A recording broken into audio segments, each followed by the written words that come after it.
नमस्कार बच्चों, स्वागत है आप सभी का शिक्षक की आशा पर। और मैं आशा आज आप लोगों के साथ डिस्कस करूंगी संज्ञा के भेदों की पहचान आप कैसे कर सकते हैं। पिछली बार के वीडियो में मैंने आपको संज्ञा के भेद बताए थे, ठीक है। लेकिन इस बार हम ये जानेंगे कि हम संज्ञा के जो भेद हैं, व्यक्तिवाचक, जातिवाचक, भाववाचक, इनकी पहचान कैसे कर सकते हैं, है ना। कभी कभार आप लोगों को एक वाक्य दे दिया जाता है और बता दिया जाता है कि या तो प्रश्न पूछा जाता है कि उसमें बताइए कि कौन सा व्यक्तिवाचक है, कौन सा जातिवाचक है, कौन सा भाववाचक है। या फिर कभी कभार ऐसा भी होता है कि किसी शब्द को बताया जाता है कि इसको भाववाचक संज्ञा में परिवर्तन करो, ठीक है।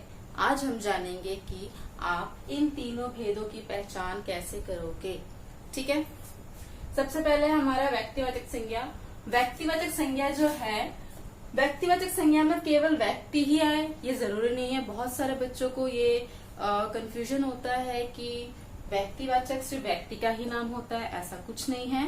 व्यक्तिवाचक संज्ञा में कोई भी विशिष्ट चीज या फिर विशिष्ट व्यक्ति, ठीक है, विशिष्ट स्थान, कुछ भी अगर विशिष्ट है यानी स्पेशल है, कोई भी ऐसा नाम जो कि स्पेशल हो, ठीक है, कोई भी ऐसा नाम जो कि स्पेशल हो, उसको हम व्यक्तिवाचक संज्ञा में रखेंगे, ठीक है। जैसे महात्मा गांधी, ये हमारे लिए विशेष विशिष्ट है ना, स्पेशल है। रमेश कोई एक नाम है किसी व्यक्ति का। पवन, ताजमहल, ताजमहल भी हमारे पूरे भारत में एक ही है ना। पूरे भारत में क्या, पूरी दुनिया में एक है, राइट। तो गंगा, दिल्ली, दिल्ली भारत में एक ही है। तो कोई भी ऐसा नाम, जैसे रामायण, रामायण भी एक। गीता, भाषाओं की बात करें तो भाषाओं में बंगाली, हिंदी, मराठी, हरियाणवी, मतलब बहुत सारी भाषाएं होती हैं। तो जिनमें हमें किसी स्पेसिफिक नाम का पता चले, एक स्पेशल नाम का पता चले, एक विशिष्ट नाम का पता चले, उसको हम बोलेंगे व्यक्तिवाचक संज्ञा, ठीक है। संज्ञा सबको पता है नाम होता है, तो इसमें जो भी एक स्पेशल नाम हमें पता चलेगा, हमें उसको हम व्यक्तिवाचक संज्ञा कहेंगे। इसके बाद आता है जातिवाचक संज्ञा। जातिवाचक संज्ञा में द्रव्यवाचक और समूहवाचक दो भेद होते हैं। मैंने पिछली बार भी बताया था कि द्रव्यवाचक संज्ञा और समूहवाचक संज्ञा दो भेद होते हैं इसके। द्रव्यवाचक संज्ञा में नाम से ही पता चल रहा है द्रव्य, यानी इसमें ज्यादातर वही पदार्थ होंगे जिनको हम काउंट नहीं कर सकते। अनकाउंटेबल जो होता है चीजें, वो इसमें आ जाएगी। जैसे पानी, घी, है ना, दूध, शहद, फल भी, फल, सब्जी, लोहा, ऐसे और भी बहुत सारे एग्जाम्पल्स हैं जो कि आपके द्रव्यवाचक संज्ञा में आएंगे। क्यों? क्योंकि हम इनको काउंट नहीं कर सकते, ठीक है। कभी भी पानी को काउंट नहीं कर सकते, घी को भी नहीं। फल, इतने सारे फल है दुनिया में, कभी भी काउंट नहीं कर सकते। दूध, शहद, सब्जी, लोहा, इनको हम काउंट नहीं कर सकते। तो ये आपके किसमें, सारे के सारे द्रव्यवाचक संज्ञा में आएंगे। सोना, ठीक है, चांदी, ये सब क्या है, ये सारे के सारे आपके द्रव्यवाचक संज्ञा है। उसके बाद है समूहवाचक संज्ञा। समूह, नाम से पता चल रहा है समूह का मतलब क्या होता है, ग्रुप, है ना। तो समूह का मतलब क्या होता है, ग्रुप। ऐसे नाम जिनसे हमें किसी एक ग्रुप या समूह का बोध हो, उनको हम क्या बोलेंगे, समूहवाचक संज्ञा बोलेंगे। जैसे सेना, कक्षा, परिवार, मेला, ये सब क्या है, ये एक समूह का बोध करवा रहा है। सेना में बहुत सारे लोग होंगे, कक्षा में बहुत सारे बच्चे होंगे, परिवार में भी बहुत सारे लोगों का एक परिवार होगा, मेला में बहुत सारे लोग होंगे, राइट। तो समूहवाचक संज्ञा जो है, इसमें आप हमेशा ही ये देखेंगे कि कहीं समूह का बोध करा रहा हो ऐसा नाम, जिनको हम समूहवाचक संज्ञा में रखेंगे।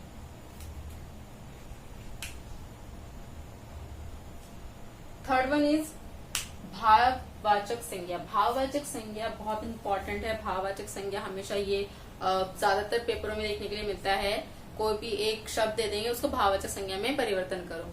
तो भाववाचक संज्ञा हमेशा ही ऐसे शब्द होंगे जिनमें किसी भी पदार्थ का गुण, दोष, अवस्था, धर्म, उनका पता चले, ठीक है। मिठास, जैसे कोयल की आवाज में बहुत मिठास है, ठीक है। थकावट, बुढ़ापा, अपनापन, क्रोध, ऊंचाई, प्यास, मित्रता, हंसी, ये सारे वर्ड क्या है? ये भाववाचक संज्ञा है। सभी को समझ में आ रहा है? व्यक्तिवाचक संज्ञा में हमेशा किसी स्पेशल का नाम होगा।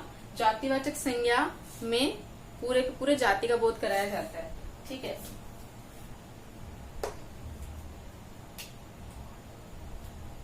जातिवाचक संज्ञा के दो भेद, द्रव्यवाचक और समूहवाचक। द्रव्यवाचक जिनको हम काउंट नहीं कर सकते, जिनको हम गिनती नहीं कर सकते। समूहवाचक जो कि एक समूह का बोध कराए। ठीक है। भाववाचक जिनको हम महसूस कर सकते हैं या फिर और जिन पदार्थों का गुण, दोष, अवस्था, आकार, जो भी धर्म उनका है, वो भाववाचक संज्ञा में किसी भी पदार्थ के गुण, दोष, अवस्था, धर्म, वो सब आपके भाववाचक संज्ञा में आ जाता है। ठीक है। क्लियर है सभी को? अब यहाँ पे आप एक और नाम लिख सकते हो। द्रव्यवाचक में नदी। नदी को काउंट कर सकते हो? नहीं कर सकते, है ना। यही नदी गंगा नदी, क्योंकि नदी को हम काउंट नहीं कर सकते। अगर नदी आता है तो आपका द्रव्यवाचक में आएगा, लेकिन नदी का नाम आ गया तो वो किस में आ गया? व्यक्तिवाचक में आ गया। समझ में आ रहा है? नदी, लेकिन नदी का नाम यहाँ पे है। अगर नाम है गंगा, जैसे गंगा, ठीक है, तो यमुना, ये सारे के सारे किस में आएंगे? व्यक्तिवाचक में आएंगे। क्यों? क्योंकि ये नदी के नाम, एक स्पेशल नाम को दर्शा रहे हैं। ठीक है। स्पेशल नाम को दर्शा रहे हैं, इसलिए वो व्यक्तिवाचक में आ जाएंगे। और जो कि पूरे के पूरे होल जाति को दर्शा रहे हैं, पूरे के पूरे जाति को दर्शा रहे हैं, वो आपके द्रव्य जातिवाचक में आ जाएंगे। अब उसी के दो भेद, द्रव्यवाचक, समूहवाचक, वो आपको शब्द देख के पहचानना पड़ेगा। ठीक है। नदी, पहाड़, ये सारे के सारे किस में आएंगे? आपके, जिनको हम काउंट नहीं कर सकते। नदी को आप काउंट नहीं कर सकते। ठीक है। भाववाचक बता दिया, गुण, दोष और अवस्था, उस पदार्थ का धर्म, यानी वो किस लिए बना है, किस चीज के लिए बना है। ठीक है। ये सब तीनों की पहचान के बारे में बता दिया है। अगर किसी भी संज्ञा में कोई भी कंफ्यूजन है, प्लीज कमेंट करें ताकि मैं आपको दोबारा से समझा सकूं और मैं खुद को इम्प्रूव कर सकूं, साथ में आपको भी इम्प्रूव कर सकूं। तीनों संज्ञा के भेद समझा दिए गए हैं और दो भेद भी समझा दिए गए हैं। अगर किसी को भी कोई भी प्रॉब्लम है, कोई भी समस्या है इससे रिलेटेड, भेदों की पहचान से रिलेटेड, तो फिर प्लीज कमेंट करें ताकि मैं और अच्छे से इनको समझा सकूं। तो आज के लिए इतना ही। आज हमने क्या सीखा? आज हमने सीखा कि संज्ञा के भेदों की पहचान आप कैसे कर सकते हो।